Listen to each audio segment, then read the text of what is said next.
তীব্র গরমে পুরো ইউরোপ পুড়ছে। মানুষ মারা যাচ্ছে, প্রায় 4,000-এর মতো মানুষ অলরেডি ইউরোপ জুড়ে মারা গিয়েছে। এবং এত পরিমাণে ফ্যানের সংকট, দেখতেই পাচ্ছ দীর্ঘ লাইনে দাঁড়িয়ে ইউরোপিয়ানরা ফ্যান খুঁজে পাচ্ছে না। গরমে অবস্থা খারাপ এবং সবাই হচ্ছে গরমের প্রস্তুতি, কি করলে গরম থেকে মুক্তি পাবে। ঠিক তেমনই আমিও কিন্তু আমার গরমের প্রস্তুতি নিয়ে ফেলেছি, কিন্তু তারপরও কোনো মতে চলছে। আসসালামু আলাইকুম আমার আপুরা ভাইয়েরা, যে যেখান থেকেই দেখছো দেশ বিদেশ থেকে। আমি সুমাইয়া সুমু, ফ্রান্স ব্লগার সুমু থেকে। Welcome to my channel. দেখতেই পাচ্ছ তীব্র গরমে মানুষের অবস্থা খুবই খারাপ। আমাদের ইউরোপে এখন তো এমন অবস্থা যে রাস্তাগুলো পর্যন্ত গলে যাচ্ছে।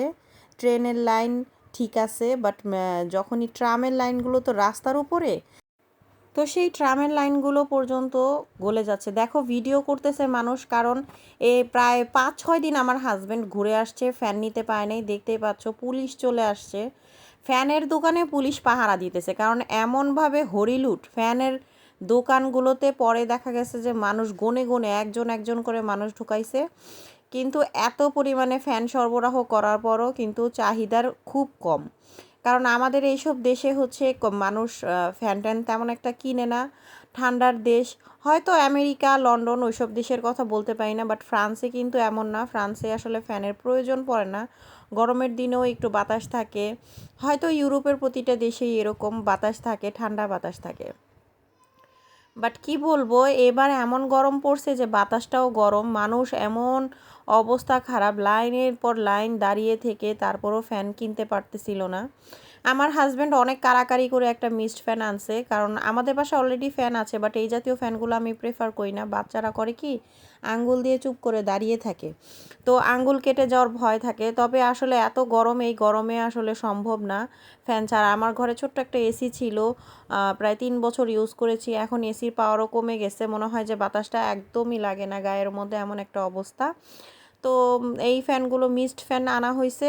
এই ফ্যানে আর কি পানি দিলে, ঠান্ডা পানি দিলে ভিতর থেকে ধোঁয়ার মতো বের হয়, মানে স্মোকের মতো বের হয়, এবং ঠান্ডা ঠান্ডা পানি গায়ের মধ্যে লাগে, ভালোই লাগে। তো দেখতেই পাচ্ছ আমি, মানে আমার হাজব্যান্ড কোনো মতে সকালবেলা ভোর 6টার সময় উঠে গিয়ে লাইনে দাঁড়িয়ে কোনো মতে পাইছে।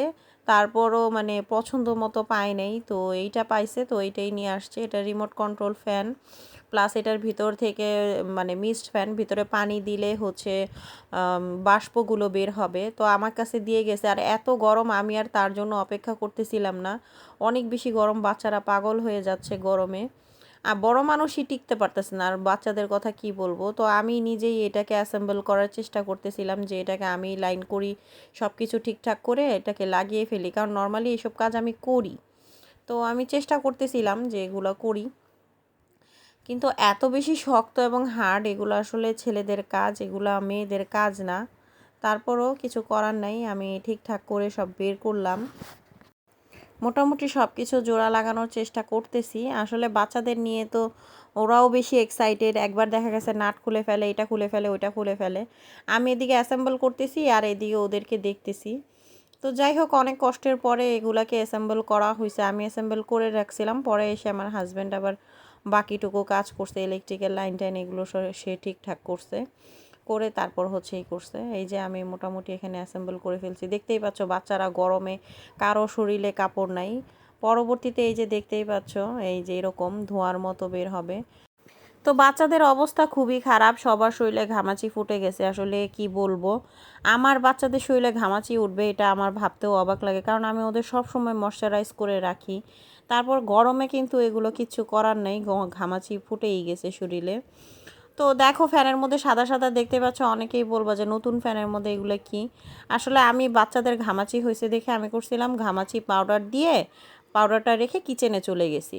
এসে দেখি ও মা, পাউডারগুলোকে করছে কি, পুরা ফ্যানের সামনে ধরে রাখছে, সারা ঘর সাদা সাদা পাউডার দিয়ে ভরছে। তো ফ্যানও আর কি একদিন বয়সেই ফ্যানের অবস্থা খারাপ হয়ে গেছে। পরে দেখো বিকালবেলা হাজব্যান্ড তরমুজ নিয়ে আসছে, কারণ গরমে অবস্থা খারাপ, অতিরিক্ত মানে শরীর থেকে মনে হইতেছে ভিটামিন সি বের হয়ে যাচ্ছে। তো এখন এই তরমুজ দিয়ে আর কি শরবত বানিয়ে খাবো। তো তরমুজগুলোকে একদম ব্লেন্ড করে তারপর শরবত বানিয়ে খাবো, কারণ একসাথে অনেকগুলো খাওয়া হবে তাহলে। আর ওরকম পিস পিস করে আমার মানে এমন অবস্থা গরমে, আমার নিজেরও খুবই খারাপ অবস্থা, এমনি আমি গরম নিতেই পারি না, তার মধ্যে এরকম অবস্থা। তারপরে এই যে ব্লেন্ড করতেছে, ব্লেন্ড করে এগুলোকে জুসারে দিয়েছি। এখন এটাকে শরবত বানিয়ে একদম ডিরেক্ট কোনো পানি টানি ইউজ না করে ডিরেক্ট শরবত বানিয়ে নিব, বানিয়ে খাবো। আর আমি ইসে দিয়েছিলাম হচ্ছে এয়ার ফ্রাইতে কিছু খাবার বেক করতে দিয়েছিলাম। তো বাচ্চাদের শরীরে আসলে কাপড় এখন রাখার মতো অবস্থা না, কারণ অতিরিক্ত গরম, গরমের কথা আর কি বলবো। গরমের কারণে বাচ্চাদের শরীরে কোনো কাপড় রাখার মতো অবস্থা নাই। হাজব্যান্ড তো বাসায় ছিল না, তারপর যখন সে বাসায় আসছে আইসে দেখছে আমাদের অবস্থা তো পুরাই খারাপ, আমরা এক একজন পাগল হওয়ার অবস্থা। বাসায় 4 জন মানুষকে রেখে গেছে, 4 জনেরই অবস্থা খারাপ, আমার সহ। তারপরে এই তো আমরা সবাই মিলে আর কি এই জুস খাচ্ছিলাম। আর আমাকে আগে দিছে, কারণ আমার অবস্থাই সবচেয়ে বেশি খারাপ ছিল। গরমে আমার অতিরিক্ত শ্বাসকষ্ট হয়, শ্বাসকষ্টর কারণে আমি একদম কোনো কাজ করতে পারি না। আমার বেশি গরমেও কষ্ট, আমার ঠান্ডাতেও কষ্ট।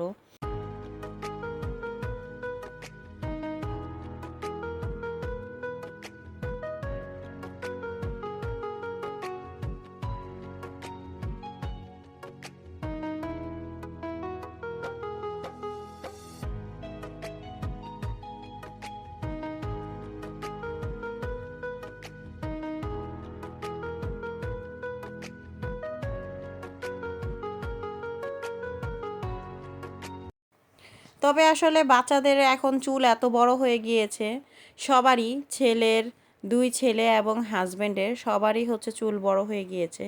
আজকে হচ্ছে চুলটা কেটে দিব এবং তাদেরকে মানে একটু মানে চেষ্টা করতেছিলাম, অনেক দিন যাবতই ভাবতেছিলাম চুল কাটবো কাটবো, কিন্তু স্কুলে বন্ধও দিচ্ছে না, এই জন্য চুল কাটাও হচ্ছে না।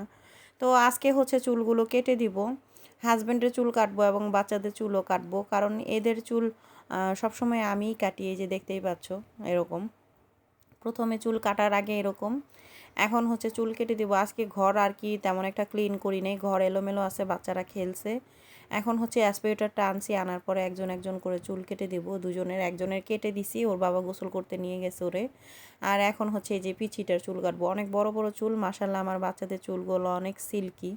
তো এখন হচ্ছে সব সামনে নিয়ে বসছি আর চুল কাটছি, যে চুল কাটার পরে এই অবস্থা। তো ওরা হচ্ছে অনেক নড়াচড়া করে, এই জন্য হচ্ছে একটু শেপটা ভালো করে দিতে পারি না, কিন্তু তারপরেও চেষ্টা করি সুন্দর করে কাটার। তো কেমন হয়েছে বাচ্চাদের চুল কাটা দেখে তোমরা অবশ্যই কমেন্টে জানাবা। আমার বাচ্চাদের চুল এবং আমার হাজব্যান্ডের চুল আমি নিজেই কাটি, অনেক সময় নড়াচড়া করে, বাট হাজব্যান্ড তো নড়াচড়া করে না, এই জন্য তারটা সুন্দর হয়। আর এই যে এইটা তো মানে একদম চুল কাটতেই দিতে চায় না দোকানেও, মানে এক পাশ বহুত কষ্টে ফিনিশিং দিয়েছি, আরেক পাশ সুন্দর করে দিতে পারি না, যে ওই পাশে একটু রয়েই গেছে, কারণ ও হচ্ছে একদম মানে বিরক্ত হয়ে গেছিলো, চুলকাইতেছিল ওর, এই জন্য হচ্ছে ও কাটতে দিতে চাইতেছিল না। অনেক কষ্টে পিছন দিয়ে শেপ দিয়েছি, মানে পিছনে শেপ না দিলে তো চুলটা সুন্দর লাগে না। আর ওই পাশটা সুন্দর হয়েছে, এই পাশটার মধ্যে চুল একটু রয়ে গেছে। এখন হচ্ছে সবার চুল কাটা শেষ, আর হচ্ছে গোসলও করে ফেলছে, এখন ওর বাবার চুলটা কেটে দিব। আর আমি হচ্ছে সবসময় অ্যাসপিরেটর সামনে নিয়ে বসি, তাহলে কি হয় চুল কাটলেই আবার ওই যে টেনে চুলগুলো ভিতরে মানে অ্যাসপিরেট করে ফেলি, চুলগুলো চলে যায়। না হলে যে বাচ্চারা করে কি হাত দিয়ে নাড়াচাড়া করে, তো চেষ্টা করেছি যে ছোটও রাখবো না বড়ও রাখবো না, একদম ছোট রাখলে কিন্তু ভালো লাগে না। তো এই যে বাচ্চার বাবার আবার বসলাম এখন চুল কাটতে। তো আমি বাচ্চার বাবা চুল কাটতেছি, আর এদিকে বাচ্চারা হচ্ছে চুল অ্যাসপিরেট করতেছে, বারবার কাটতেছি, আর ওরা হচ্ছে বারবার অ্যাসপিরেট করে চুলগুলো সব ক্লিন করে ফেলতেছে।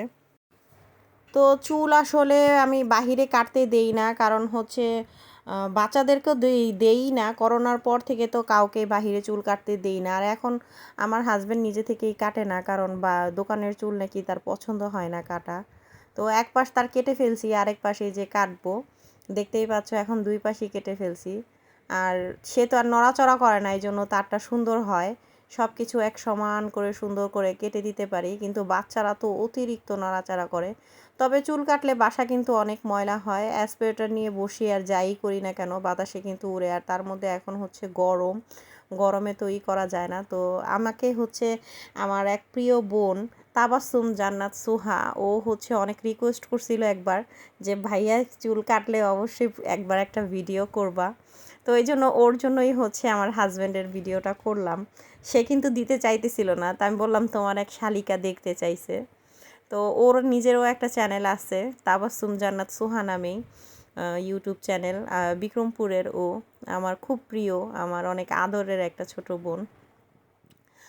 আর এখানে হচ্ছে আমি কেক বানিয়েছিলাম, ওই যে বললাম না ওভেনে কেক বানাতে দিয়েছি, গরমে অবস্থা খারাপ। আর সারাদিন রান্নাবান্না করি নাই, ওর বাবা হচ্ছে পিৎজা নিয়ে আসছিল, বার্গার নিয়ে আসছিল, ওগুলো খেয়ে নিছি আর রান্না করিনি। এখন রাত্রেবেলা সারা ঘর ক্লিন করে কিচেন সব কিছু ক্লিন, এখন অলমোস্ট সবার চুল কাটা শেষ, সবার গোসল শেষ, সব কাজ সেরে এখন হচ্ছে আমি যে ঠান্ডা পানি আর কেক খাইতেছি।